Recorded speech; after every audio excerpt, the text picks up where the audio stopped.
At sa pagpapatuloy ng kwento ng ating pag-iikot ng bansa, touchdown to Tuguegarao City na tayo. At sa tabi ng Cagayan River tayo mag-overnight.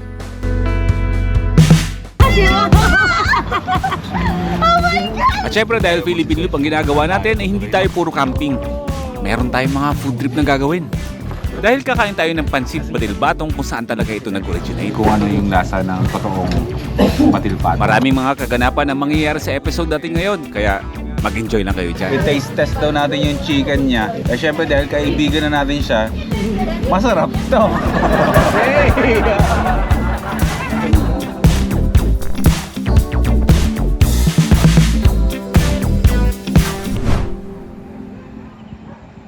Simulan natin ang kwento ng gabi.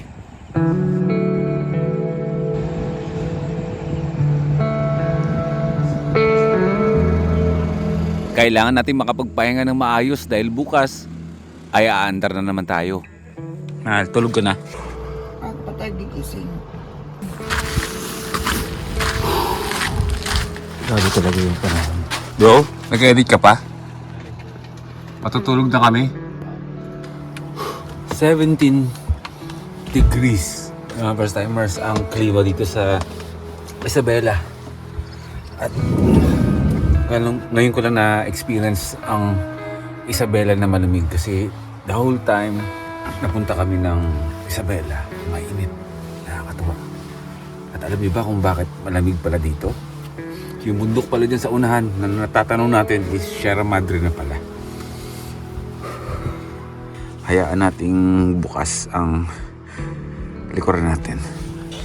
Ilala ko muna yung pinto na para yung mga pintuan sa harap at likod ay hindi mabuksan ba. So, paano? Itutulog muna natin ito mga first timers ha. Kailangan namin matulog ng maaga. Si Mr. K-Camp ay nag-e-edit pa ng kanyang vlog. Pero matutulog na rin siya. At least na good night na lang sa kanya. Mahal, good night. Good night. Good night muna sa inyo mga first timers. At bukas ay tutuloy na, haabante na ang ating mga camper van patungo sa panibagong destinasyon. So, good night muna sa inyo lahat. Malamig talaga. Paramis sa lamig.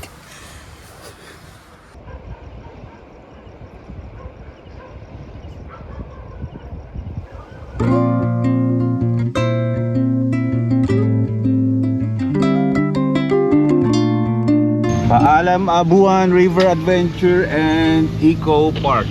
Okay, good morning mga first timers. Tuloy tayo sa ating biyahe. Alas 7:30 ng umaga, babounce na tayo. Wala tayong mana ng radyo. Babounce na tayo papuntang Tuguegarao. Dahil ngayong araw, ang stopover natin ay mismong Tuguegarao. Pero meron tayong meet and greet na magaganap. Tatambay muna kami sa RBO Auto Pro para i-check yung mga sasakyan namin. K-Vans going to Tuguegarao. Okay, sa mga gustong pumunta, Abuan River Adventure and Eco Park. Nasa Google Maps yan.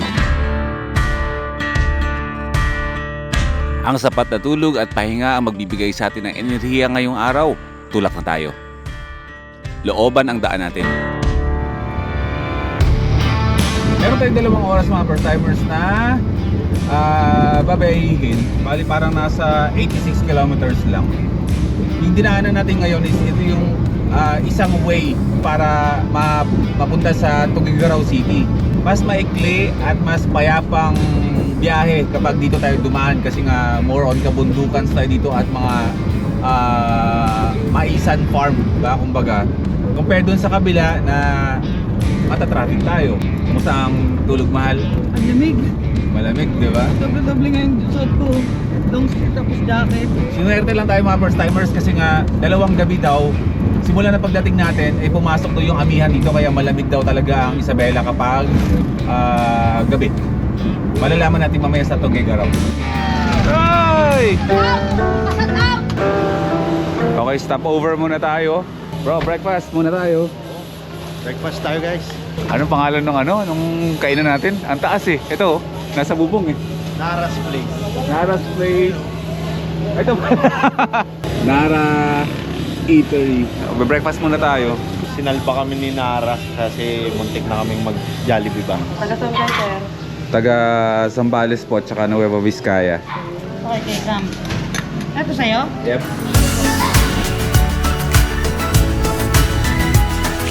And along the way, mayroong mga nakaabang sa atin. Hello! Oh my God! Sila yung mga nakaabang na kahit hindi nila alam na kung anong araw tayo dadaan, patsaga pa rin nag-aantay. Hello po. Hello. Volpi, tara na sumama. Thank you po! Ayun, Yun! Thank you po! Okay, tuloy tayo. Alam ko may mga nag-aantay rin mahal sa Tuguegarao. Yes, No? meron. Kaya Tuguegarao City. Kasi yung iba kasi tinatawag yung Tuguegarao, pinapaikilit nila Tugue, yung mga taga-Tugue. When it's dark from so far away, show us where we are. Okay, nasa ano na nga pala tayo mga first timers? Nasa Tumawini. Isa sa mga bayan ng Isabela. Magpapagas lang si Mr. K Camp sa Petron. So all goods pa naman yung ating gasolina. Ngayon, naantayin natin siya doon sa may pwesto kung saan malalaman natin. Okay, check natin. Grabe, ang taas. Ang diesel max 82 pesos, turbo diesel 84. Extra advance, ito yung unleaded 70. XCS 71. Blaze, libre lang ang Blaze guys. Walang presyo, so mag Blaze tayong lahat. Blaze 100. Libre lang ang Blaze. Grabe, napakamahal ng gas. Palag.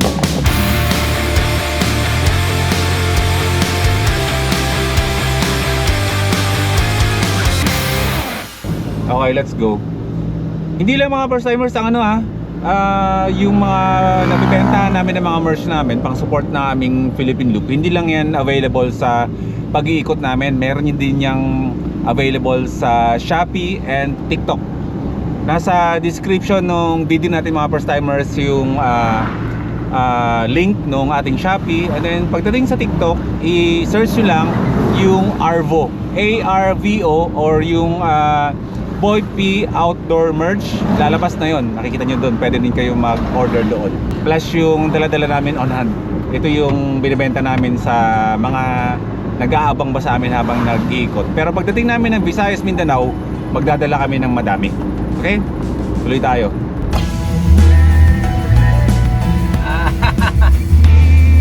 Okay, touchdown bayan ng Kabagan. Hindi kaya dito nag-originate yung Pansit Kabagan, no? Familiar sa akin yung lugar. Pero syempre, ibang experience kasi ngayon. Malayong malayo ito sa nagbo-motor tayo dati. Dahil mahal nga talaga ang gasolina, namimili ako ng mga gasolinahan kung saan tayo magpapakarga. Hanggang sa meron kami nakitang murang gasolina dito. So, dito yung unleaded is 59 pesos lang. Ang mura-mura niya. Hi, dog! Ang cute. Okay na po. Ang ginagawa namin, hindi namin hinahayaang masagad yung maubusan ng gasolina yung tangke. Half tank naggagas na kami ulit. Kasi syempre, kapag hindi, para mindsetting na lang to mga first timers na hindi namin maramdaman na parang libo-libo yung binibitawan namin. Pag half tank kasi minsan 800 lang, dadagdag mo full tank na naman kaysa yung sasagarin mo. Tapos pag nagbayad ka, 1,600, 1,800, ganyan. Magda2,000 ka mo. Oo, magda2,000, parang ganun. Doon na yung maglalaro eh. Full tank is ano yan eh, 73. So hindi siya 59, 73. Mag-isa lang kasi ako, kaya di ko pa napalitan. Full tank na? Pwede po ako magpalit? 73 daw. So ang unleaded ay 73 na. Di ba kung araw-araw nagtataas ang gasolina, bago ka magbukas ng gasolinahan, dapat pinapalitan na to? Kasi nagkukos ito ng pagkalito sa mga tao. Chantum Fuel, shout out po. 16 liters lang. Magkano binayad natin? 1,2. 1,2. Oh, siyempre di ba? Pero dapat yan. Kalahati. Kalahati. Dapat mag-full tank na yung na yan. 1,2 na yan sa atin, di ba? 1,600. I mean from end yan dito. Kung sa Nueva Vizcaya kami, wala namang ganitong oil price hike. yung end na yan na may konti pang natitira to full is nasa 1.2 to 1.3 lang yan hanggang 1.5 depende. Eh kaso ngayon dahil nga mataas ang ating gasolina ay half tank kami, pina full tank natin, ang binayaran natin is 1.2. So ganun siya kamahal. So sabi nga ni K-Cam, let's go. Mamaya-maya ay dumating na ang mga crew ng gasolinahan para palitan ng presyo. Ganun po dapat. Marami pong salamat. Bakit yung 7 mo parang hindi 7? Kailangan niya tatanggalin yung gitna. Isang oras na biyahe natin. May mga mosque dito. Isa lang ang ibig sabihin niyan. May Muslim community dito sa lugar na. See you soon Mindanao. See you soon Maguindanao. Okay, nasa Tuguegarao na tayo. Tutubukin na natin yung RBO Auto Pro. Pag-check ng ating mga sasakyan. Stay tayo yung Tuguegarao eh. Pero dito sa shop, yung i-held yung meet and greet nga dahil maglalaan tayo ng ilang oras dito. Dahil nga i-check yung buong sasakyan natin kay K-Camp tsaka si Waton. Ang warehouse mo. Warehouse. RBO Auto Pro. Kaya nga, di ba, pa-check natin ng ating mga sasakyan dito para mas condition daw kapag tayo ay kinokompleto natin yung pag-iikot natin. Tignan nyo. Tuguegarao Airport. So, kailangan pa ng authorization. Tupi ulit tayo ng drone. Pwede naman kasi i-request yan, pero kasi hindi ko na. Basta kapag restricted, hindi ko na yan pinipilit o kung ano man. Hindi ko na yan pinipilit. Si Prisha, chumichill na pero sa initan. Ayaw mo umalis niya kahit mainit ha? Sige. Bro, atras mo na. Atras! Diba? Hindi kailangan bumaba. Ang mga first timers pa isa-isa ang dating. Dahil rin siguro sa kabisihan, yung iba ay tumatakas lang sa trabaho. Wife na dito. Ayan, hello po. Good luck sa Philippine Loop na yan. Opo, maraming salamat po. At habang nag-aantay tayo ng pila, kinamusta muna natin ang mga mekaniko dito. Baba makina niya na. Transmission. Transmission po. Pero si Lakbay tsaka si Waton, hindi naman ibababa ang makina niya. May mga konti lang naman nararamdaman yung mga sasakyan natin. Konting-konti lang din naman. Okay, antayin natin yung mga followers natin na dadating ngayon dito. Okay na, check na yung kay K-Camp. All good, walang problema. Ang ano natin, ang concern natin is si Waton. Kasi nga maraming tumutunog dito. Lakas yan. Kaya sumasaya dito. Makalog siya.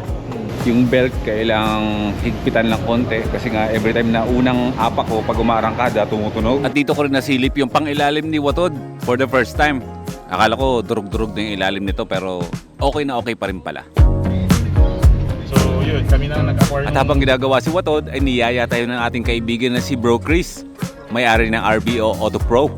Basta usapang sasakyan, kapag kayo ay magpa-change oil o maintenance at kung ano man, RBO Auto Pro. Dito yan sa Tuguegarao City. At ngayon ay nakasakay tayo sa kanyang minivan. Magla-lunch tayo kasama sila. Pupunta daw tayo sa isang barangay ng Pansit. Bayo. Ayan, marami pa rin dito. Uso ba dito ang pansitan, bro? Oo, lahat talaga. Kumbaga, every kanto may pansitan talaga. May pansitan. Dito. Kumbaga, sabi nila, land of pansitan. Land of Pansitan. Alright, it's time for Pansit. Excited. Malawak ang kompetisyon ng mga pansitan dito. Pero ito ang nagawagi para sa atin, Canutos Pansiteria.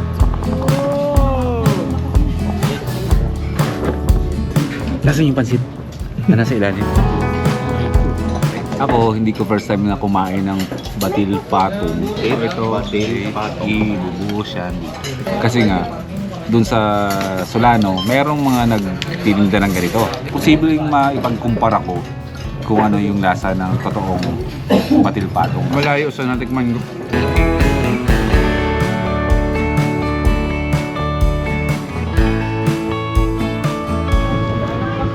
Tandaan nyo ha, Canutos Pansiteria. Sobrang busog ba? Isip kayo ng busog kayo. Mas busog pa ako dun. Pabalik ng RBO Auto Pro ay inikot pa rin tayo ng ating kaibigan sa iba pa nilang mga tindahan. Ito, RBO. RBO, okay. Alas 4:30.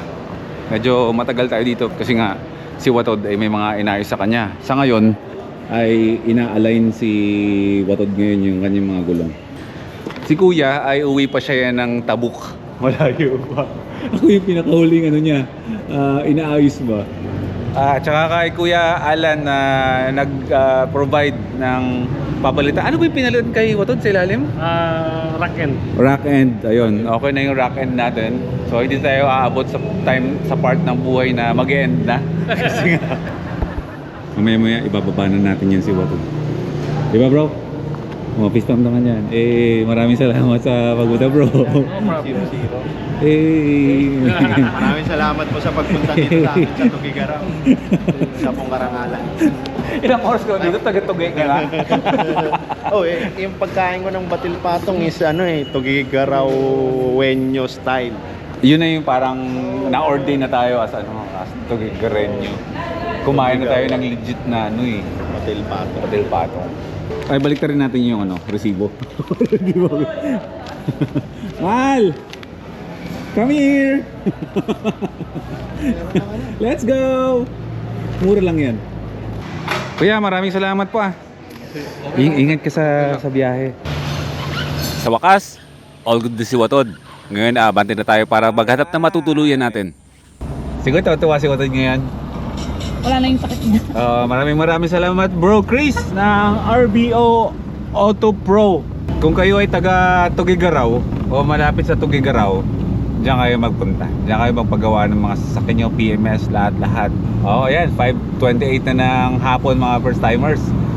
Tayo naman ay hindi nag-aalala sa ating tutuluyan ngayong gabi. Dahil sila Bro Chris ay ang alam ko ay meron silang kaibigan o sa kanila mismo meron silang farm, parang mango farm. Kaya doon tayo tutuloy. Pero papunta doon mamamalengke muna tayo kasi syempre raw yun ang meron lang doon is poso tsaka CR. Wala ring kuryente doon. Yun yung mga trip nating puntahan. Di ba? Mga ganang lugar ba? Pwede rin naman tayong bumili ng lulutuin. Tapos pwede rin naman tayong bumili ng chicken choy ni Kuya. Luto na. Luto na no? Kaya sa lahat ng mga na-meet namin at bumili ng mga merch namin dito sa Tugigaraw ay maraming salamat po sa inyo. Thank you po. Dahil sa mga merch na binili nyo, makaka-abante ulit kami. May panggas na naman kami. May panggas na naman tayo. At ang tanong, isang gabi lang ba tayo dito sa Tugigaraw o mag-e-extend pa tayo? Malalaman. At bago tayo tumuloy dun sa Mango Farm ay dinaanan muna natin ang munting negosyo ng ating kaibigan na si Bro Alan, fried chicken. Okay, nandito na tayo. Minivans, K-Truck. K-Truck. Ito yun bro. Hello. Hello po. Bibili po kami ng chicken. Hello po. Anong pangalan bro ng ano mo? Ay pala. Ayan, Papa Ton's fried chicken. Ano to bro? Anong barangay ito? Atulayan Norte. Barangay Atulayan Norte. Tugigaraw? Oo, Tugigaraw pa rin. Tugigaraw City. Oo. May maglabas ka kami. Ha? Big fan ka? Thank you Pero bro, bibili kami bro kasi yan na hindi na kami magluluto. Yan na yung ulamin namin sa camping. Hindi ka doon? Oo. Hindi na kayo mamalengke. Hindi na. Hindi na daw. Kasi merong longganisa dyan na binigay ni Kuya. Ayun, longganisa pala. Man nila. Isa lang. Isa lang, bibili kami. Ang dami mo na mag Titikman niyo muna para Bawal ang libre, negosyo yan Cyber. Hello po. Sige, thank you sir ha. Tignan mo kami mga taga-Tulayan mamaya, mga followers. Ayan, maraming salamat po. Opo. I-taste test daw natin yung chicken niya. Syempre dahil kaibigan na natin siya, masarap to. Sukang manyaman. Manyaman, Kenny. Bibili tayo. Ito na yung ulamin natin sa Ito camping. gravy. Para First. Gravy. Lagyan mong gravy. Bro, Lagyan mo ng gravy. hindi to yung bola Masarap sila mahal. Hindi siya masarap. Masarap sila. Ano? Ikaw, gusto mo? Ano gusto mo? Siyempre. Gusto niya rin. Huwag mo nang ipatas lahat, mauubos yan. Lugi negosyo. Mapapalets buho ka ba? Ikaw. Tumitilip yung mata. Masarap bro, masarap. Walang halong bola, masarap. Crispy. Tara, ayun, palengke. Palengke pala talaga. Pero maliban sa fried chicken na tinake out namin, kailangan din namin bumili ng mga gulay. Bibili lang tayo ng maluluto nating gulay para bukas. Sige. Tingin mo, bagay ba yun? Ano ba yung mga niluluto natin ng may bagoong? Hindi, di ba ilalaga natin sa sausa natin sa bagoong? Oo. Yung kangkong. Talbos ng kamote. Pwede rin, pero mas masarap kung saan. Ano ba yung bagoong mo? Bagoong na pangkangkong? Ayun pala di kangkong. Talaga. Bagoong na isda Alamang pala yun. Hello po. Okay, yan lang. Gulay lang tayo kasi ilang araw na tayo hindi nakakapagulay. So dapat meron talagang... Ayun, okra! Isang sayaw nga ate! Yay! Medyo masikip lang dito. Mali yung pinasukan ko Pero cool silang lahat. Isang vlogger din dito. Talaga ba? Ang motor. Gusto ko pa-picture lang. Tara. Sumasayaw-sayaw pa si ate. Hi bro! Butoy po. Welcome sa Tugigaraw. Maraming salamat bro. Ang unang napansin ko sa lugar na to, very welcoming sila. Hindi ganun ka-active, no? Gawin natin ang Tugigaraw City ay ano yan, City of Campers. Ayan. At saka, sir, syempre, pag nandito kayo, hindi nyo i-try yung pansit batil patong. Ay kanina bro, na-try na namin. Sa anong pansitan? Kanutos. Kanutos, yun. Kanutos. Yung merong merong pusit.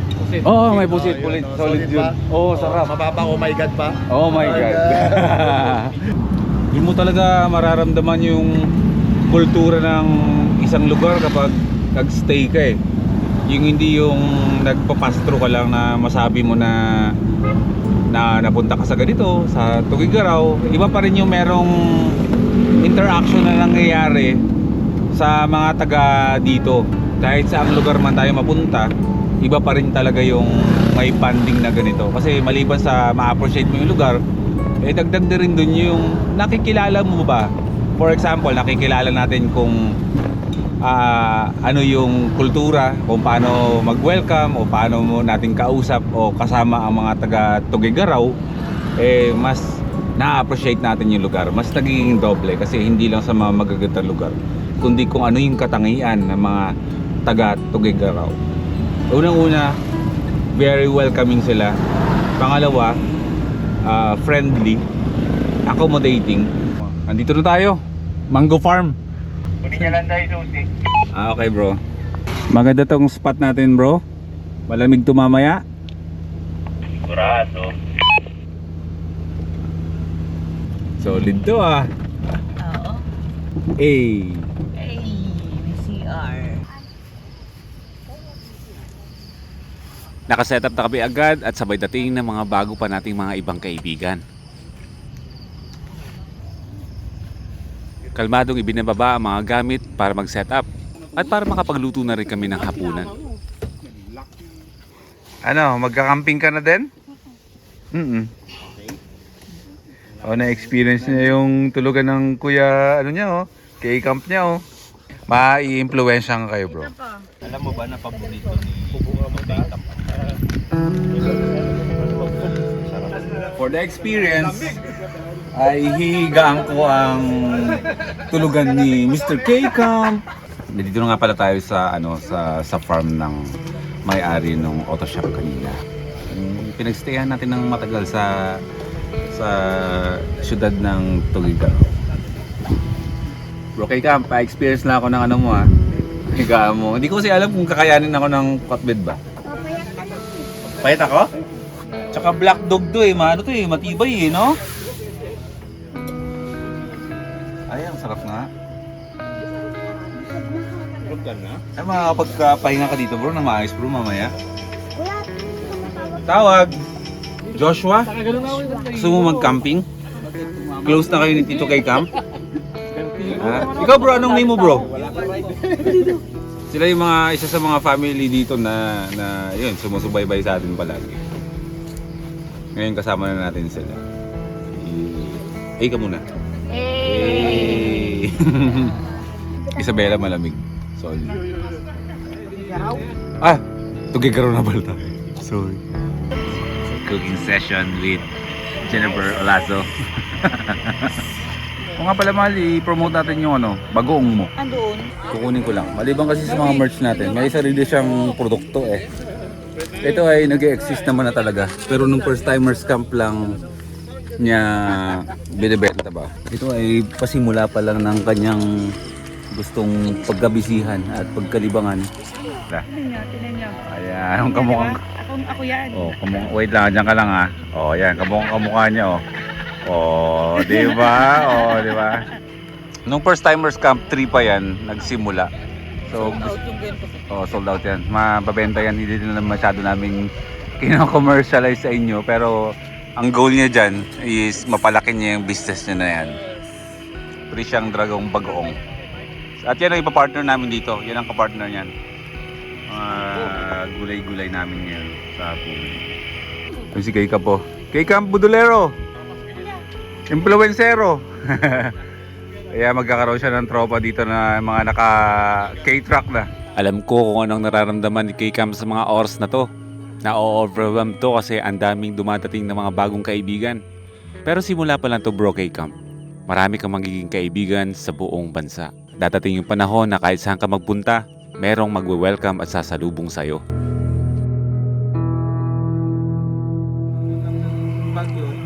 Wow! O sige po. Maraming salamat bro. Tama lang yan man. Tama lang to bro no ba? Oo, magkakaroon na po. Parang ako yung masipag. Di ba mahal no? Makikiagaw lang ako ng ganito. Mahal, tulong ka naman. Gaganyan-ganyan lang ako. O, di ba? Parang pagod na ako. Pero dito. Hindi pala nagluluto. Hindi nagluluto. Nagluluto naman ako. Pero siya talaga ang sa luto. Saka mas masarap siya magluto talaga. Yun na yun. Kasi bibitawan ko. So parang ako yung nagluto ng longganisa. Ganito katindi ang suporta sa atin ng mga taga-Tugigaraw. Tinulungan na tayong ayusin ang ating mga sasakyan. Sila ang nag-provide ng ating tutuluyan at yung mga birch namin, sinuportahan pa nila. Maraming salamat po.